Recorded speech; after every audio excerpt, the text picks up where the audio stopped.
அனைவருக்கும் வணக்கம். நான் உங்கள் ஜோதிடர் சந்தோஷ். அதாவது ஆஸ்ட்ராலஜின்னு எடுத்துக்கிட்டீங்க அப்படின்னா எல்லா விஷயத்துக்கும் தீர்வு இருக்கா, நம்ம நம்பலாமா நம்பக்கூடாதா அப்படின்ற சந்தேகம் நிறைய பேர் இருக்கு. நான் 100% அஷூரன்ஸ் கொடுப்பேன். எல்லாத்துக்குமே தீர்வு இருக்கு. திருமணம் ஆகணும் அப்படின்னாலும் அதில் ஆஸ்ட்ராலஜியில் நம்மளுக்கு தீர்வு இருக்கு. குழந்தை பாக்கியம் வேணும் அப்படின்னாலும் தீர்வு இருக்கு. உங்களுக்கு அசட்ஸ் சம்பாதிக்கணும், சொத்து சம்பாதிக்கணும், பணம் சம்பாதிக்கணும், ஆரோக்கியமாக இருக்கணும், 16 செல்வமும் வேணும். ரொம்ப முக்கியமாக நம்மளுடைய நம்ம எதுக்கு பிறந்திருக்கோம், பிறப்போட நோக்கத்தை கண்டு பிடிக்கலாம். கண்டிப்பாக கண்டுபிடிக்கலாம். ஸோ ஆஸ்ட்ராலஜி நம்மளுக்கு எப்படி சொல்றது, அது ஒரு கலை அப்படின்னு சொல்லலாம்.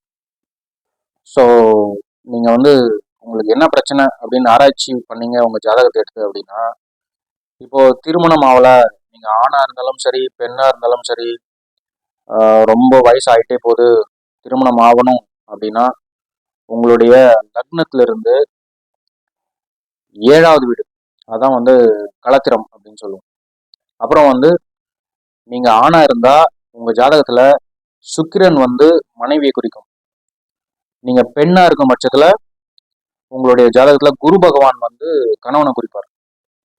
ஸோ இந்த 7வது வீட்டுக்குரிய அதிபதி குரு சுக்கிரன் எந்தெந்த வீட்டுல இருக்கு, எந்த நட்சத்திரத்துல இருக்கு, அதெல்லாம் பார்த்து நம்ம ஆராய்ச்சி பண்ணும்போது திருமணத்தை பத்தி நம்ம தெரிஞ்சுக்கலாம். இது ஃபேக்ட்.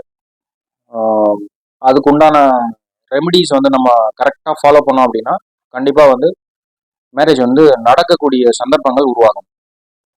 நெக்ஸ்ட் குழந்தை பாக்கியம். நிறைய பேர் 10 வருஷம் 20 வருஷம் குழந்தையே இல்லை, கல்யாணம் ஆயிட்டு அப்புறம் குழந்தை பிறக்கல, அந்த மாதிரி நிறைய கோயிலாக சுற்றிட்டு இருப்பாங்க. ஆனால் அது நடக்காம இருக்கும். இதுக்கும் ரெமெடி இருக்கு. குழந்தை பாக்கியம்னா உங்களுடைய ஜாதகத்துல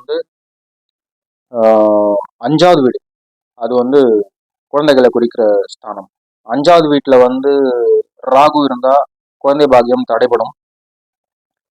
அதே மாதிரி 5வது வீட்டுக்குரிய அதிபதி நீச்சமானாலோ இல்ல ராகுவோட சேர்க்கை பெற்றாலோ குழந்தை பாக்கியம் லேட் ஆகிறதுக்கு உண்டான வாய்ப்புகள் கண்டிப்பா இருக்கும். அதே மாதிரி உங்க ஜாதகத்துல குரு பகவான் குழந்தைகளை குறிக்கிற கிரகம். இன்னும் சொல்ல போனா முதல் குழந்தைய சூரிய பகவான் குறிப்பாரு. சூரிய பகவான் வச்சு உங்களுடைய முதல் பையனோ பொண்ணோ அதை நம்ம சொல்லிடலாம். அதே மாதிரி கேது கேது உங்களுடைய பையனை குறிக்கிற கிரகம், யுவர் ஃபர்ஸ்ட் சன் அப்படின்னு சொல்லலாம். ஸோ இதுக்குண்டான ரெமெடிஸ் நம்ம பண்ணும்போது உங்களுக்கு குழந்தை பாக்கியம் கிடைக்கும் அப்படின்னு அஷூரன்ஸ் கொடுக்கலாம். நெக்ஸ்ட் அதே மாதிரி ஜாதகத்துல 4க்குரிய கிரகம் உங்களுடைய அசையும் சொத்து அசையா சொத்து அதை குறிக்கிற கிரகம். ஸோ இந்த 4க்குரிய அதிபதி 3ல மறைஞ்சிருச்சு அப்படின்னா உங்களுடைய சொத்தை வித்துட்டு போயிடுவீங்க. அந்த மாதிரி வாய்ப்புகள் அமைஞ்சிரும். சேல்ஸ் பண்ணிடுவீங்க. அந்த மாதிரி விஷயங்கள் நடக்கும்.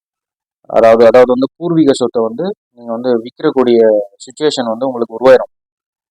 4வது வீடு 3ல மறைஞ்சாலோ 6, 8, 12ல மறைஞ்சாலோ இந்த மாதிரி நடக்கிறதுக்கு உண்டான வாய்ப்புகள் கண்டிப்பா இருக்கு.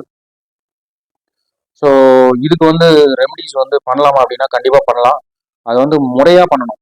இஷ்டத்துக்கு ஏதோ ஒன்று அப்படியே பண்ணிட்டு விட்டுறதுலாம் இல்லை. முறையா பண்ணீங்க அப்படின்னா கண்டிப்பா சொத்து சேரத்துக்கு உண்டான அமைப்புகள் கண்டிப்பா அந்த ரெமடிஸ் உங்களை காப்பாற்றும் அப்படின்னு சொல்லலாம்.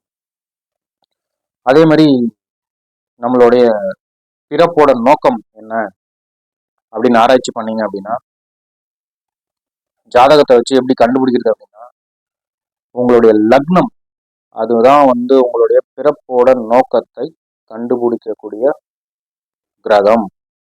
உங்களுடைய லக்னாதிபதி லக்னத்துல எந்த கிரகம் நிக்குது அப்படின்றத ஆராய்ச்சி பண்ணீங்க அப்படின்னா நீங்க பிறப்போட நோக்கத்தை கண்டுபிடிக்கலாம். ஃபார் எக்ஸாம்பிள் நான் சொல்றேன்.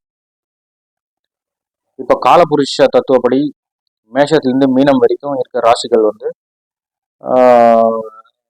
இருக்கு அப்படின்னா நீங்க வந்து ஏதாவது ஒரு லக்னத்துல பிறந்திருக்கீங்க. ஃபார் எக்ஸாம்பிள் நீங்க வந்து தனுசு லக்னமா இருக்கீங்கன்னு வச்சுக்கோங்களேன். காலபுருஷ கான்செப்ட் படி தனுசு லக்னம் வந்து 9வது வீட்டை குறிக்குது. ஸோ நீங்க வந்து தனுசு லக்னமா இருந்தீங்க அப்படின்னா உங்களுக்கு 9வது அதிபதி வந்து சிம்மம். ஸோ சிம்மத்தோட அதிபதி வந்து சூரியன். ஸோ சூரிய பகவான் எங்க வந்து இருக்காரு உங்க ஜாதகத்துல அப்படின்னு வந்து ஆராய்ச்சி பண்ணீங்க அப்படின்னா நீங்க வந்து அதுக்காக தான் பிறந்திருக்கீங்க அப்படின்னு வந்து ஆணித்தரமா என்னால் சொல்ல முடியும். ஸோ ஆஸ்ட்ராலஜி வந்து நீங்க உங்களுடைய நன்மைக்காக யூஸ் பண்ணுங்க. நீங்க தெரிஞ்சுக்கக்கூடிய பலன்கள் வந்து கரெக்டா இருக்கணும். ஐ மீன் நீங்க என்ன ஒரு பலன் வந்து கணிக்கிறீங்க அப்படின்றது வந்து கரெக்டா இருந்துச்சு அப்படின்னா இந்த மாதிரி விஷயங்களை வந்து நீங்க வந்து சரி பண்ணிக்கலாம். நன்றி, வணக்கம், குருவே சரணம்.